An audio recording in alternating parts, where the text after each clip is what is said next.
கலை astro channel நேயர்கள் அனைவருக்கும் வணக்கம். இன்னைக்கு வீடியோல என்ன பார்க்க போறோம்னு பார்த்தீங்கன்னா 29/3/2025 அன்று திருக்கணித பஞ்சாங்கத்தின்படி சனி பெயர்ச்சி நடக்கிறது.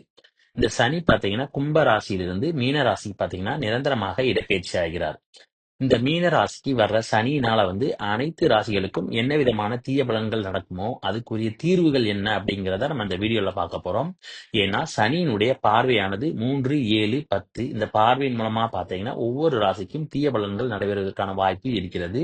அதே நேரம் சனி இருக்கிற இடத்துலயும் பார்த்தீங்கன்னா சில நேரங்களில் கெடுப்பதற்கான வாய்ப்பும் இருக்கிறது. இதுக்கு எல்லாமே என்ன தீர்வுகள் என்று ஒவ்வொரு ராசிக்கும் நம்ம டீட்டெயிலா பார்க்க போறோம். மிதுன ராசி நேர்களே, சனியானவர் உங்களுடைய ராசிக்கு 10ஆம் இடத்துக்கு வர்றதுனால 10ஆம் இடத்துல வர்ற சனிக்கு என்னன்னா கர்ம சனின்னு சொல்லி பேரு. இந்த சனி பாத்தீங்கன்னா உங்களுடைய ராசிக்கு 8 மற்றும் 9ஆம் இடத்துக்குரிய அதிபதி. 8ஆம் இடத்துக்குரிய அதிபதியாக இருந்தாலும் அவர் பாக்கியஸ்தானத்துக்குரிய அதிபதிங்கிறதுனால பாக்கியஸ்தானத்துக்குரிய அதிபதி 10ஆம் இடத்துக்கு வர்றதுனால நிச்சயம் உங்களுக்கு நிறைய நல்ல பலன்களை செய்வார். இருந்தாலும் அந்த சனி என்னன்னா வக்ரமான காலங்கள்ல பாத்தீங்கன்னா உங்களுக்கு தீய பலன்கள் செய்வதற்கான வாய்ப்பு இருக்கிறது. அந்த சமயத்துல எந்த மாதிரியான விஷயங்களை நீங்க செய்தால் சனியினுடைய பிடியிலிருந்து நீங்க தப்பிக்கலாம் அப்படிங்கறத ஒவ்வொரு விஷயமா பார்ப்போம். சனியானவர் 3ஆம் பார்வையாக உங்களுடைய ராசிக்கு 12ஆம் இடத்தை பார்க்கறதுனால முதல்ல உங்களுக்கு உறக்கம் கெடுவதற்கான வாய்ப்பு இருக்கிறது. ஆக இந்த உறக்கம் கெடாமல் இருக்கணும் அப்படின்னு பாத்தீங்கன்னா 12ஆம் இடங்கிறது பாத்தீங்கன்னா கட்டில் மெத்தையை குறிக்கக்கூடிய இடம். அந்த இடத்தை சனி பார்க்கறதுனால நீங்க கட்டில்ல படுக்கிறத தவிர்த்து நீங்க தரையிலையோ இல்ல ஒரு பாயை விரிச்சோ இல்ல ஒரு ஜம்கால விரிச்சோ நீங்க படுத்தீங்கன்னா நிச்சயம் சனி உங்களை எதுவுமே செய்ய மாட்டாரு. இதன் மூலமாக உங்களுக்கு நல்ல உறக்கம் வருவதற்கான வாய்ப்பும் இருக்கிறது. அடுத்து 12ஆம் இடங்கிறது பாத்தீங்கன்னா வெளி மாநிலம் அல்லது வெளிநாட்டுல வேலை செய்யக்கூடிய இடத்தை குறிக்கக்கூடிய இடம். அந்த இடத்தை சனி பார்க்கறதுனால நீங்க வெளி மாநிலத்திலேயோ வெளிநாட்டிலேயோ வேலை பார்த்தீங்கன்னா நிச்சயம் சனி உங்களுக்கு டிஸ்டர்பன்ஸ் கொடுக்கறதுக்கான வாய்ப்பு இருக்கிறது. ஆகையால இந்த நேரத்துல பாத்தீங்கன்னா உங்களுடைய சொந்த ஊர்ல நீங்க வேலை பார்த்தால் உங்களுக்கு சனியினுடைய பிடியிலிருந்து தப்பிக்க முடியும். ஏன்னா நீங்க வெளி மாநிலத்தில் இல்லாதனால உங்களுக்கு எந்த விதமான தொந்தரவும் கொடுப்பதற்கான வாய்ப்பு இருக்காது. அப்புறம் சனி பாத்தீங்கன்னா 7ஆம் பார்வையாக உங்களுடைய ராசிக்கு 4ஆம் இடமான சுகஸ்தானத்தை பார்க்கிறார். இதனால சனியினுடைய வக்ர காலத்துல பாத்தீங்கன்னா உங்களுடைய உடல் ஆரோக்கியத்துல குறைபாடுகள் வருவதற்கு வாய்ப்பு இருக்கிறது. இந்த உடல் ஆரோக்கியத்துல குறைபாடுகள் வராமல் இருக்கணும் அப்படின்னு பாத்தீங்கன்னா அதுக்கு என்ன பண்ணலாம் அப்படின்னு பாத்தீங்கன்னா ஃபர்ஸ்ட் உடல் ஆரோக்கிய குறைபாடுகள் ஏற்படுவதற்கு முக்கியமான 2 காரணம் என்னன்னா போதிய அளவுக்கு உறக்கம் இல்லாமல் இருப்பது காரணம்.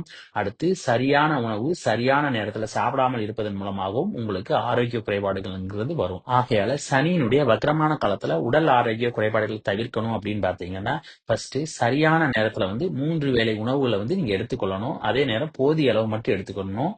அடுத்து தூங்குறது பாத்தீங்கன்னா கரெக்டான நேரத்துல தூங்குறதுக்கு நீங்க பிராக்டிஸ் பண்ணிக்கணும். முடிஞ்ச வரைக்கும் சீக்கிரமா தூங்குவதற்கு பழக்கப்படுத்திக் கொள்ளணும்.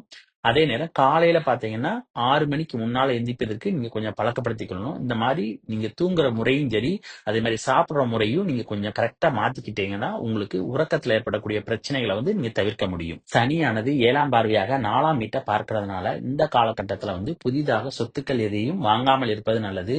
அதன் மூலமாக பாத்தீங்கன்னா சொத்துல ஏற்படக்கூடிய வில்லங்க பிரச்சனைகளை தவிர்க்க முடியும். அடுத்து புதிதாக எந்த ஒரு வண்டி வாகனங்களும் இந்த காலகட்டத்தில் வாங்காமல் இருப்பது நல்லது. ஏன்னா சனியினுடைய பார்வை பாத்தீங்கன்னா 4ஆம் வீட்டுல விழுவதனால வண்டி வாகனத்துல பாத்தீங்கன்னா அடிக்கடி பழுதுகள் ஏற்படுவதற்கான வாய்ப்பு இருக்கிறது.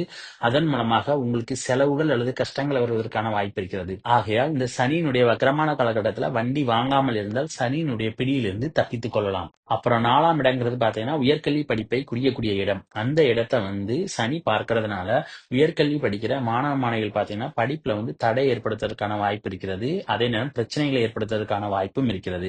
ஆகையால் உயர்கல்வி படிக்கிற மாணவ மாணவிகள் பாத்தீங்கன்னா ஏதாவது ஒரு டியூஷன் செல்வதன் மூலமாகவோ அல்லது ஒரு ஆசிரியருடைய மேற்பார்வையின் கீழே படிக்கிறதன் மூலமாகவோ பாத்தீங்கன்னா நல்ல மதிப்பெண்களை பெறுவதற்கான வாய்ப்பு இருக்கிறது.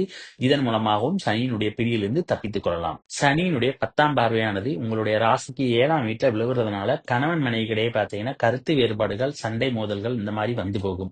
ஆகையால இந்த மாதிரி சமயத்துல பாத்தீங்கன்னா நீங்க உங்களுடைய கணவருக்கோ அல்லது மனைவிக்கோ பாத்தீங்கன்னா அனுசரிச்சு போவதன் மூலம் பாத்தீங்கன்னா குடும்பத்துல சண்டை சச்சரவுகளை தவிர்க்க முடியும். அதே நேரம் 7ஆம் இடம் பாத்தீங்கன்னா நண்பர்களை குறிக்கக்கூடிய இடம். ஆகையால உங்களுடைய நண்பர்களிடத்துல பேசும்போது பாத்தீங்கன்னா கொஞ்சம் அனுசரித்து நீங்க பேசுனீங்கன்னா நிச்சயம் பாத்தீங்கன்னா உங்களுடைய நட்பு நிலைத்து நிற்பதற்கான வாய்ப்பும் இருக்கிறது. 7ஆம் இடம்ங்கிறது பாத்தீங்கன்னா கூட்டு தொழிலை குறிக்கக்கூடிய இடம். இந்த இடத்தை சனி பார்க்கறதுனால உங்களுடைய கூட்டு தொழில நிச்சயம் பிராபலத்தை ஏற்படுத்துவார். ஆகையால இந்த நேரத்துல பாத்தீங்கன்னா உங்களுடைய கூட்டு தொழில புதிய முயற்சிகள் எதையுமே நீங்க செய்யக்கூடாது.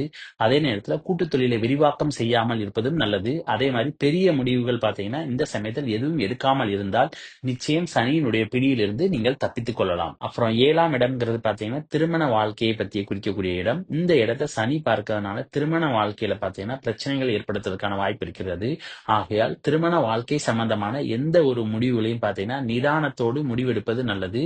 அப்படி நிதானத்தோடு முடிவெடுத்தால் நீங்கள் நிச்சயம் உங்களுக்கு சனியினுடைய பிடியிலிருந்து தப்பிக்க முடியும். அப்புறம் இந்த வீடியோ பிடிச்சிருந்தா லைக் பண்ணுங்க, ஷேர் பண்ணுங்க, கமெண்ட் பண்ணுங்க. மறக்காம பக்கத்துல உள்ள பெல் பட்டனை கிளிக் பண்ணிருங்க. தேங்க்யூ.